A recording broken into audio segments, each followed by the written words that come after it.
Shazam, y'all! Back here with part 2 after my spectacular attempt at being the consummate professional and forgetting to charge my camera before I actually started filming, and as you will have seen, it cut out. So what I thought I'd do at the start of this video is just a few things that I thought of that I missed. And that's being, with Scalpel, I think one of the things, I know I mentioned about her success on 3 and the push dodge, she's really good at pulling people out of cover.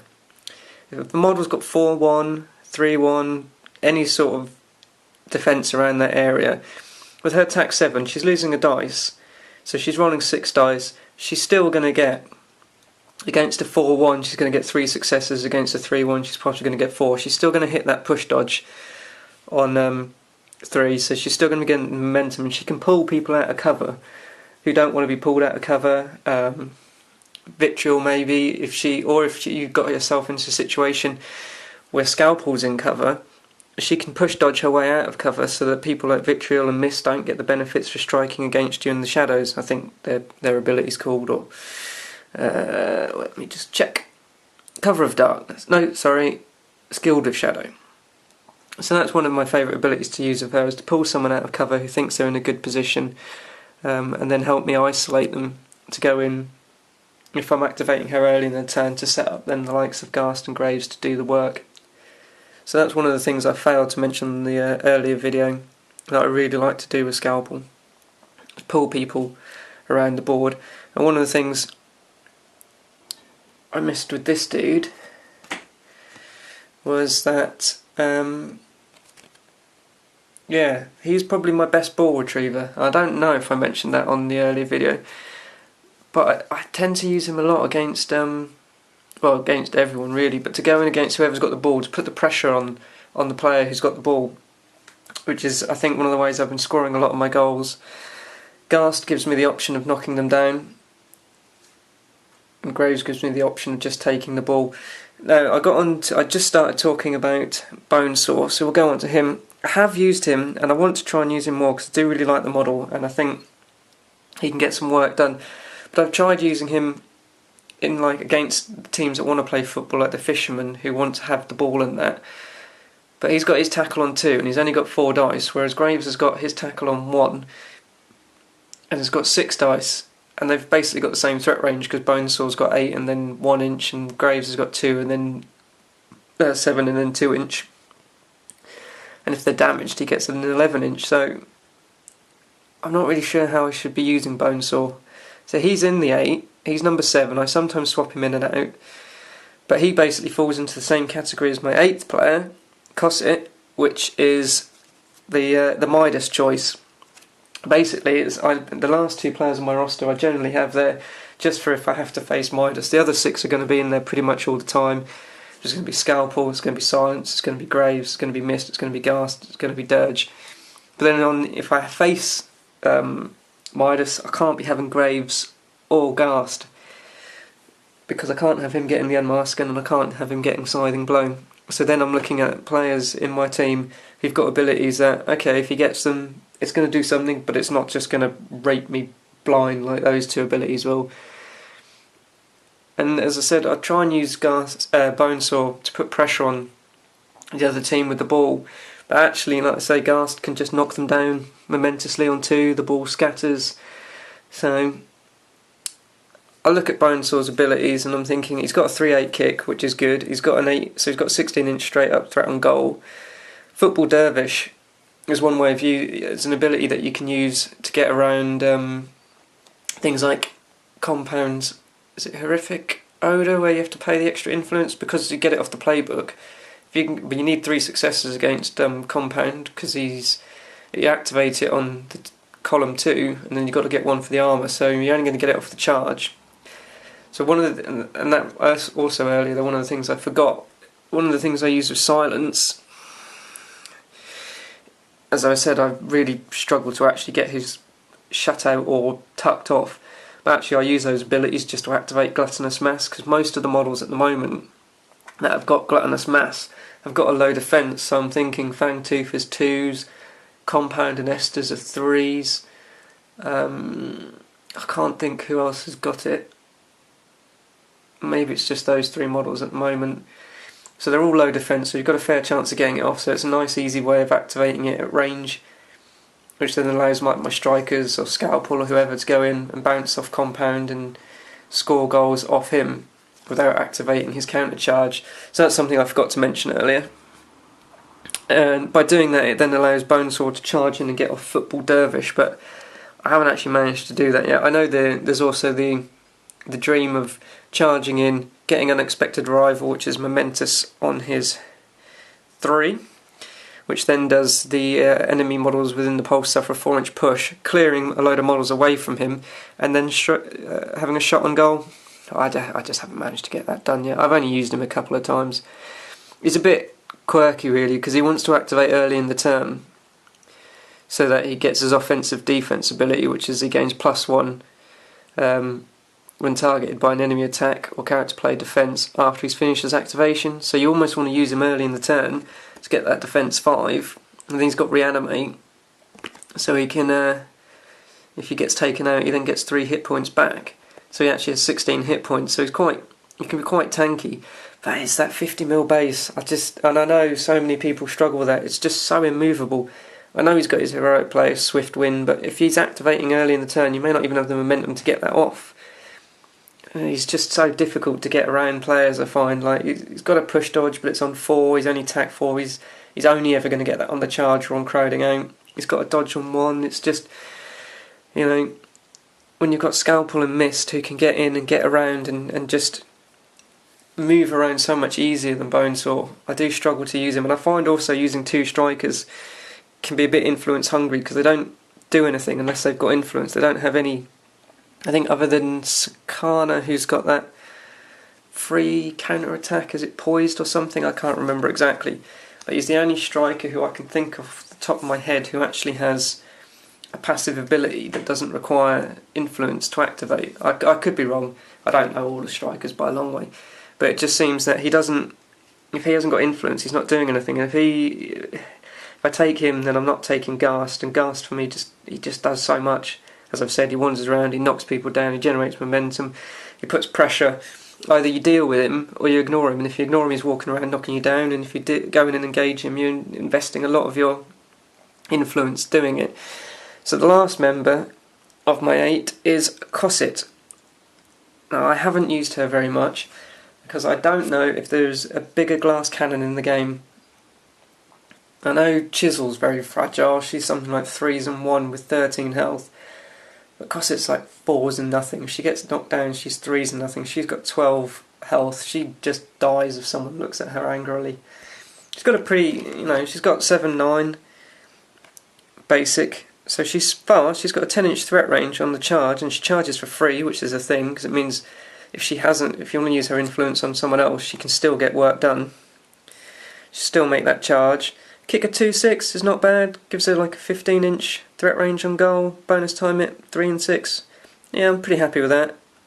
That's not too bad. And damage support dirge, that's also good.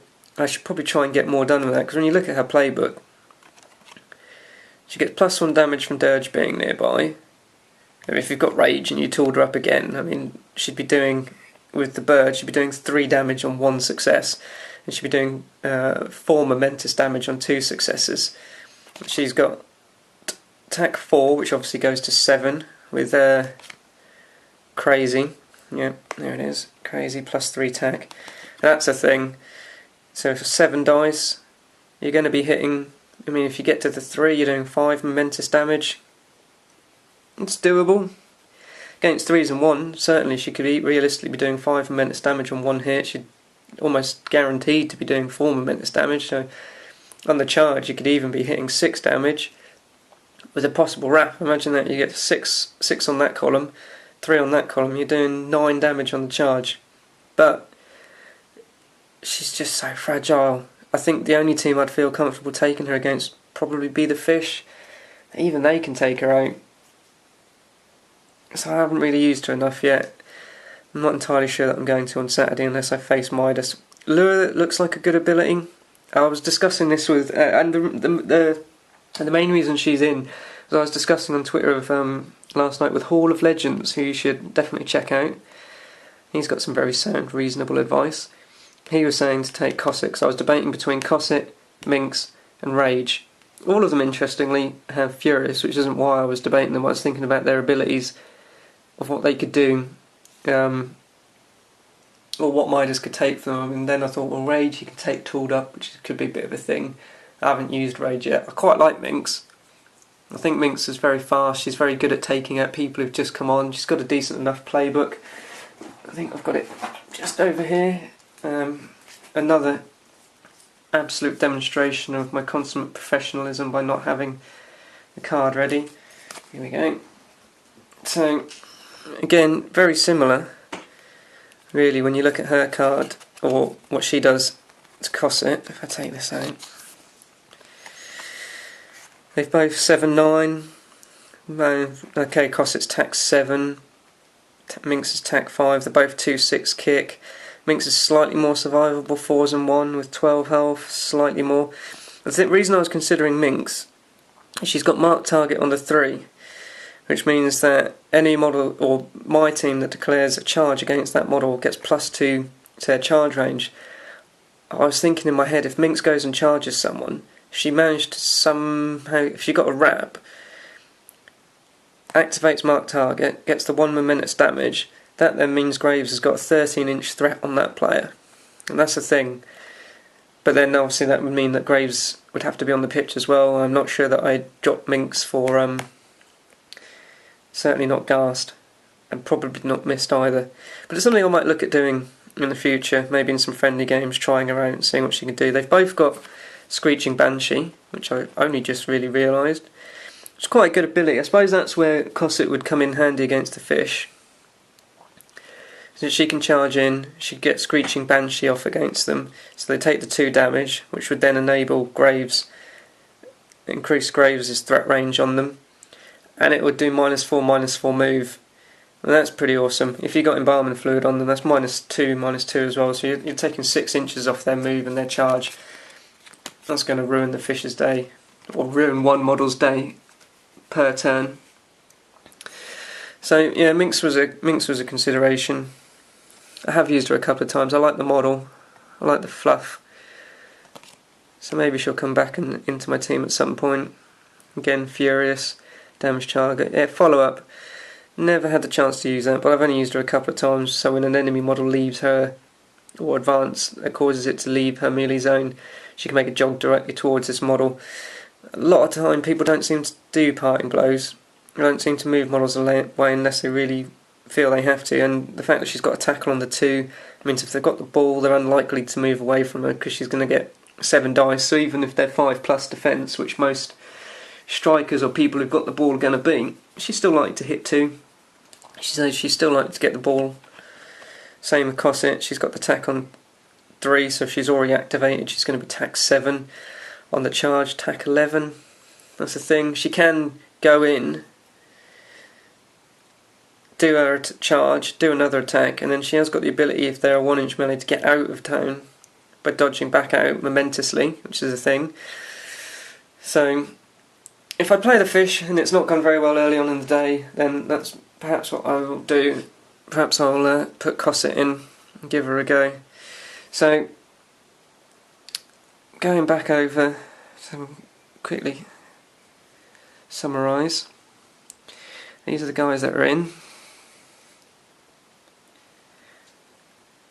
As I said, the main 6 are going to be, well, the 6, well, I mean, I very rarely change it at a tournament. I don't know what you guys do. It'd be interesting to hear, actually. Do you guys, because that's one thing, I'm not at the stage yet. I know out of these 8 players that certain players are going to be better against certain matchups, and I am trying to watch more battle reports and learn myself who plays well against who, because I think that's taking it to the next level and is actually working out, looking at what my opponent's got or who they're playing, and thinking, okay, in this instance, Ghast isn't going to be as good against Team X, say Fish for example, Cosset's going to do more, and being able to identify that's probably going to make a bit of a difference.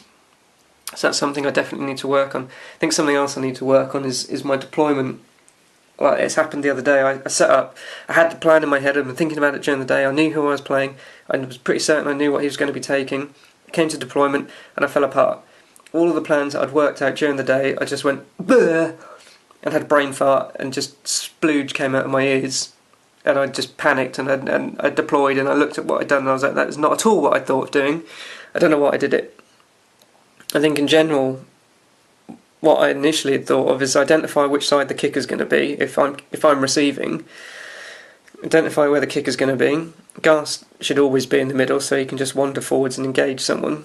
And I was thinking, the side that the kicker's going to be on, I probably need to have someone who can go and get the ball. So my initial idea would be probably something along the lines of this, although it's not coming. I mean, spread out a bit more across the pitch as well. Probably aim to have Scalpel go up, get the ball, pass the ball back to Graves, generating momentum, to pass the ball to Silence, generate the momentum, to pass the ball to Mist, to go for the first turn shot. Excuse me, I've got a bit of a dry throat. For the first turn goal. Well, that's not at all what I did. I'd been planning that, and I did something completely wank, and I deployed. I don't even know why I did it. I think I ended up doing something like this. So I had my two main goal threats, Scalpel and Mist, on the same side.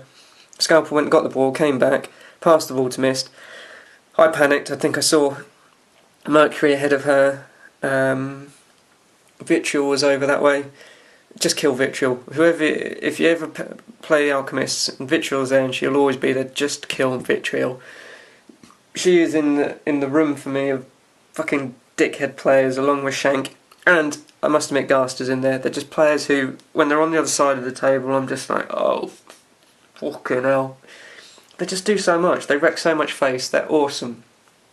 But, you know, hey, you got to deal with these things, and thankfully most of them have a weakness. Vitriol is that she's defense 5+ and nothing. I think she's 13 health, so if you take her out, she comes back on 4, maybe 5 health, probably 4. It basically nullifies her for a turn or two because she's all the way up the other end of the board. The same with any striker really. Mist is the same, but she's all the way up the other end of the board. People are then afraid to put influence on her because they don't want to just lose influence. They don't want her to come back on and just get taken out again. So just take her out. Just Shank as well is 4s and nothing, and I don't know how much health he's got. I don't think he's got huge amounts. Maybe 14. I could be completely wrong with that. I've got no idea.